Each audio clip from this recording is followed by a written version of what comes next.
Ball नहीं है उसको रिलैक्स करना है। अभी जैसे आपने एग्जांपल देखा मकरासन, तो उसमें पैरों का कुछ काम नहीं है, आपकी बैक का कुछ काम नहीं है, पेट का काम नहीं है ना, सिर्फ आपका नेक थोड़ा ऊपर उठता है। तो बाकी जिस बॉडी के पार्ट इन्वॉल्व नहीं है आसन में, उसको पूरी तरह से कॉन्शियसली उसको रिलैक्स करना है। जब आप इसका प्रैक्टिस करने लगेंगे तो ऑटोमेटिकली आगे यूडीआर हो जाएगा, अनकॉन्शियसली होना शुरू हो जाएगा। तो ये थंब है आपका। तो आज से जो भी आसन करेंगे, चाहे लेट के हो, खड़े होके हो, जो भी, तो उसमें कॉन्शियसली उसको ध्यान से उस पार्ट का रिलैक्स छोड़ देना है। बाकी जहाँ पे प्रेशर आ रहा है, जैसे आपने थोड़ी देर पहले किया था अपना पवन मुक्तासन, है ना, सुलभ पवन मुक्तासन, उसमें सिर्फ आपका पेट पे प्रेशर आ रहा है या नेक पे प्रेशर आ रहा है, बाकी पैरों का कुछ काम नहीं है ना, बैक का कुछ काम नहीं है, आपका फेशियल मसल का कुछ काम नहीं है। तो वो एरिया आपको रिलैक्स रखना है। क्लियर? थोड़ा बुक को पढ़िए। आज एक मैं माइक में अच्छा लग रहा हूँ या नॉर्मल? ठीक। आज नया एक साधना सीखेंगे, एक ध्यान साधना, ओमकार ध्यान साधना। ठीक है, हमने मुद्रा सीखी, प्राणायाम सीखा, है ना, आसन सीखे, एक ध्यान साधना सीखते हैं। नॉर्मली हम सुलभ वज्रासन में प्राण धारणा करते हैं, बट ये प्रॉपर ध्यान साधना है। ओमकार ध्यान साधना ये बहुत पुराने एसेंट जो स्क्रिप्चर में है, जय वेद है या उपनिषद है, वो सिरा से चल रहा है। ऐसा कहते हैं कि ओमकार ही बिगिनिंग ऑफ द यूनिवर्स है। In the beginning there was a sound, even the same thing mention in Bible as well. तो what was the sound? Nothing mention there, but you can say it's a Omkar, है ना। तो जो ओमकार है ये उस जमाने से, वैदिक एरा से आज तक चल रहा है, और इसमें कोई भी पाबंदी नहीं, कहीं भी कभी भी किया जा सकता है। जिस तरह से मनुष्य को ये देव बनाने का काम करता है, हम साधारण मनुष्य है, इससे देवताओं की तरह ऐसा मेंशन किया गया है शास्त्रों में, है ना। बहुत सारे योगियों का अनुभव उन्होंने शेयर किया है। तो जिस तरह से गुरु आत्मबोध की तरफ ले जाता है शिष्य को, उसी तरह से ओमकार भी आपको आत्मबोध की तरफ ले जाता है ना, जीव को शिव की तरफ ले जाता है, पुरुष को अपना प्रकृति को पुरुष की तरफ ले जाता है ना, जो दो है उसको एक आत्मा को परमात्मा की तरफ ले जाता है। तो ओमकार साधना सीखेंगे आज। दूसरा, महर्षि पतंजलि ने कई बार इसके 2-3 जगह पे मेंशन किया है, तस्य वाचक प्रणव ना। जब बोलता है कि प्रणव क्या है, ओमकार क्या है, वो ईश्वर का स्वरूप है। वो एक जगह मेंशन करते हैं पतंजलि कि क्लेश कर्म विभागेश परामिष्टा प्रकृति पुरुष, वो ऐसा है जो क्लेश द्वंद्वों से परे है, उसको कोई द्वंद्व नहीं है, कोई कॉन्फ्लिक्ट नहीं है वहाँ पे, है ना। वो कर्मों से उसको कोई सबसे दूर है, वो उस तरह से व्याख्या की है। अब जब हम इसका उच्चारण करते हैं, जब करते हैं ये अपना ये ध्यान साधना, ओमकार ध्यान साधना, तो एक जगह वो करते हैं कि तदर्थ भावना। जब तक आप उस भावना से नहीं करेंगे तो आपको फायदा नहीं होगा। इसमें कॉन्ट्राइंडिकेशन कुछ नहीं है, कौन नहीं कर सकता है, या तो उसको फेथ नहीं है, आस्था नहीं है, भरोसा नहीं है।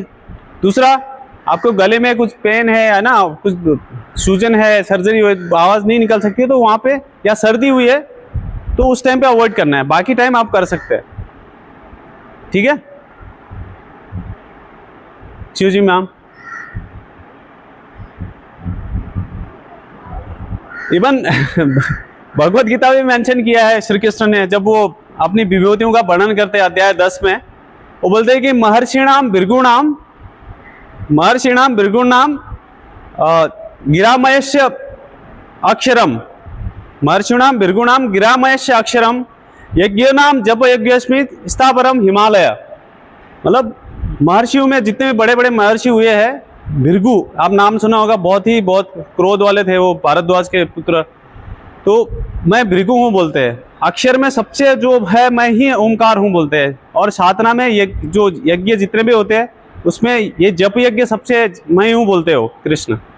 यह स्थावरम जो एकदम स्थिर है, अटल है है ना, हिमालय मतलब हमेशा खड़े रहते हैं, आपने देखा होगा ग्लेशियर्स, मैं ही हूँ बोलते हैं। तो हर जगह इसका ओमकार का वर्णन है।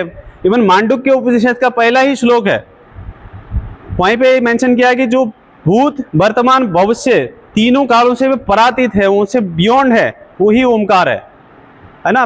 109 उपनिषदों में जो प्रमुख मतलब जो 9 प्रमुख है उसमें मांडुक्य उपनिषद है। इवन ऐसा बोलते हैं कि जो, मेरे साथ साथ रिपीट करेंगे, मैं बोलूंगा आप बोलेंगे, है ना। ओमकार बिंदु स्वरूपम नित्य ध्यायति योगिनाम। ओमकार बिंदु स्वरूपम नित्य ध्यायति योगिनाम कामदाम मोक्षदाम चैव ओमकाराय नमो नमः। इसमें ऐसा बोलते हैं कि ओमकार जो है बिंदु स्वरूप है, जो सच में योगी है उनका हमेशा ध्यान उसी में रहता है ना, जो नित्य ध्यान में रहते हैं। कामदाम मोक्षदाम चैव, आपकी कामनाओं की पूर्ति हो रही है, डिजायर भी फुलफिल हो रहे है ना, कितना अच्छा है ना, हर एक इच्छा पूरी हो रही है, और उसके अलावा भी मोक्ष मिल रहा है, और क्या चाहिए। ओमकार आए नमो नमः, मतलब मैं उसको नमन करता हूँ। तो इस तरह से हर जगह इसकी व्याख्या करी है। तो ओमकार साधना बहुत इफेक्टिव है। अब इसका साइंटिफिक अगर देखेंगे कहाँ कहाँ इसका प्रभाव होता है, बेनिफिट्स क्या है ना। हम लोग ह्यूमन है, जब तक कुछ स्वार्थ नहीं होता है हम नहीं करेंगे, जब तक अपना फायदा नहीं होता है। तो नर्वस सिस्टम में डायरेक्टली इसका इम्फेक्ट होता है ना। उसके जो अपना पैराथायरॉयड ग्लैंड है ना, पिट्यूटरी ग्लैंड, पिनेल ग्लैंड है ना, थायराइड ग्लैंड पे इसका बहुत अच्छा प्रभाव होता है। तो पूरा जितना भी आपके मेंटल फिजिकल जो भी चीज़ें है ना, सबको ये बैलेंस करता है। जितना इसके बारे में बोला जाए उतना कम है।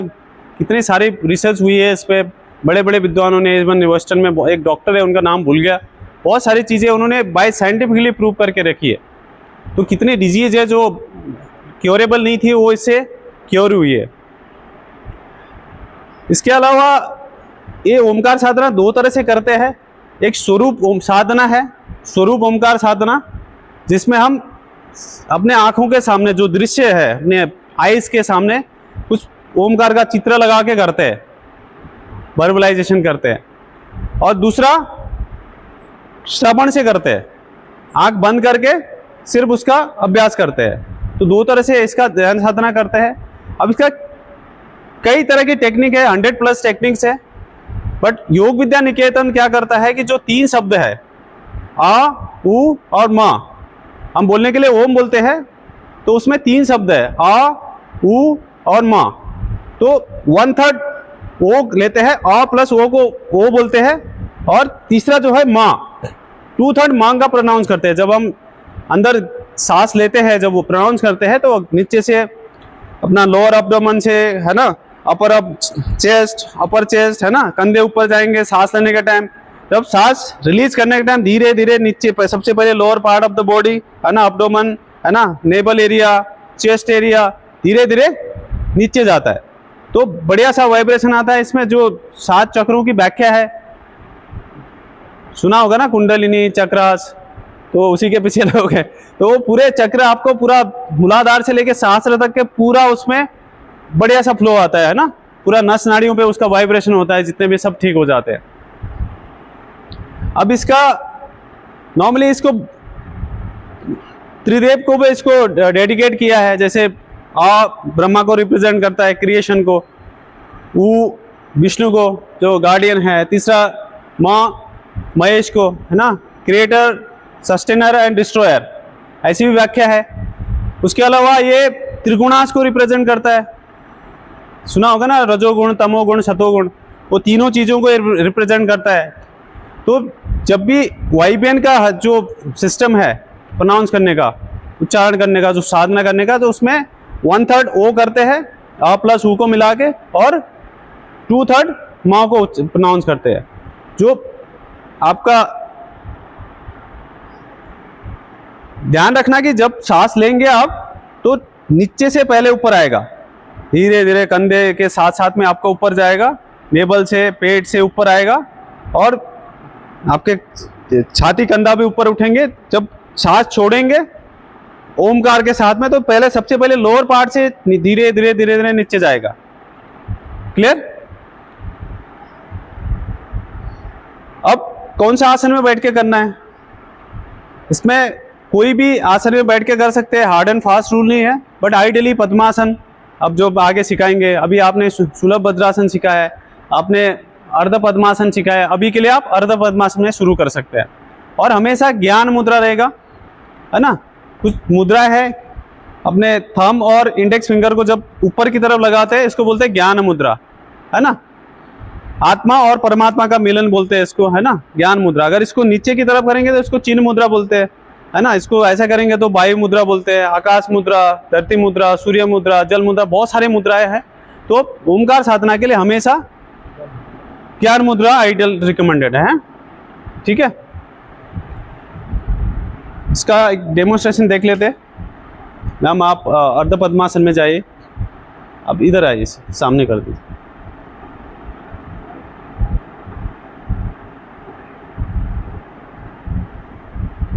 अब डायरेक्ट अर्ध पद्मासन में आइए।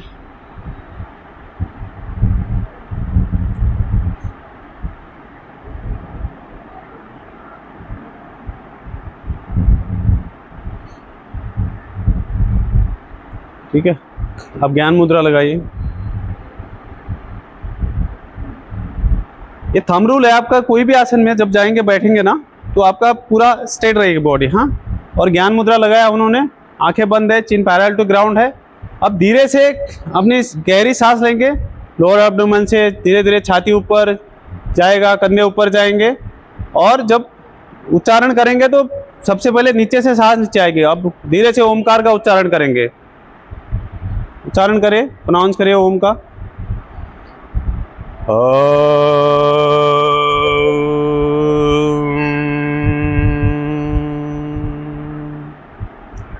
जब ओ करेंगे तो आपका बड़ा मुंह से आवाज आएगी। जब मां का उच्चारण करेंगे तो आपका नेसल यहां से गले से भी आएगा, लिप से भी आएगा।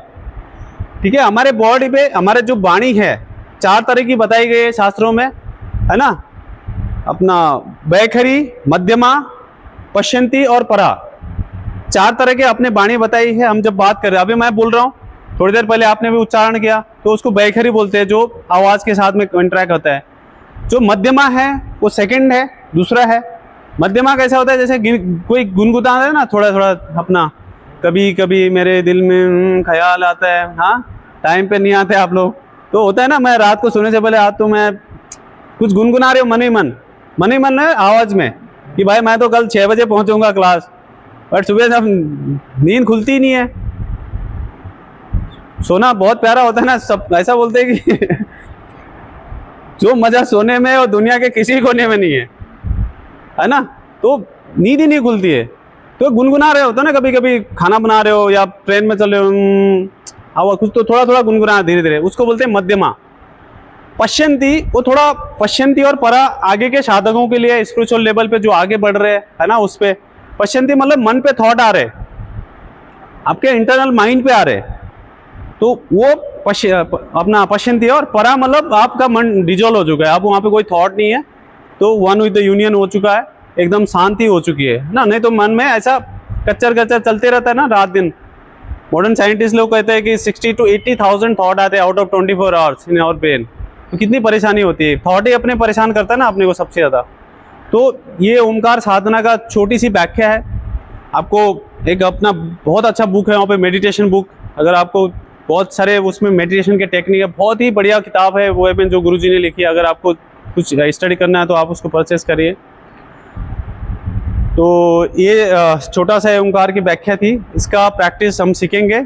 और आइडियली मैं रिकमेंड करता हूँ कि जब भी आपको मौका मिले, सबसे इसका अच्छा आइडियल रिकमेंडेड टाइम बताया गया है ब्रह्म मुहूर्त, है ना।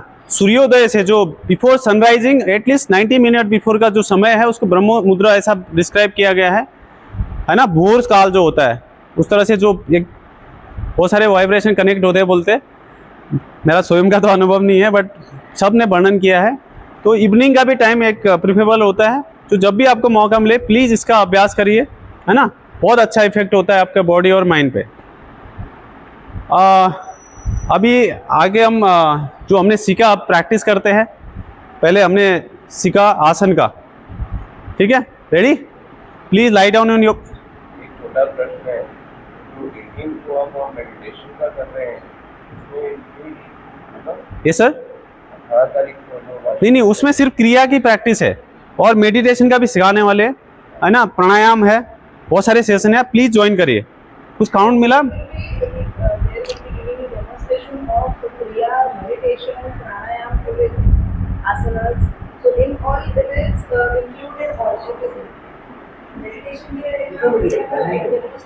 इसका 9 बजे 2 बजे 3 बजे तक रहेगा। हाँ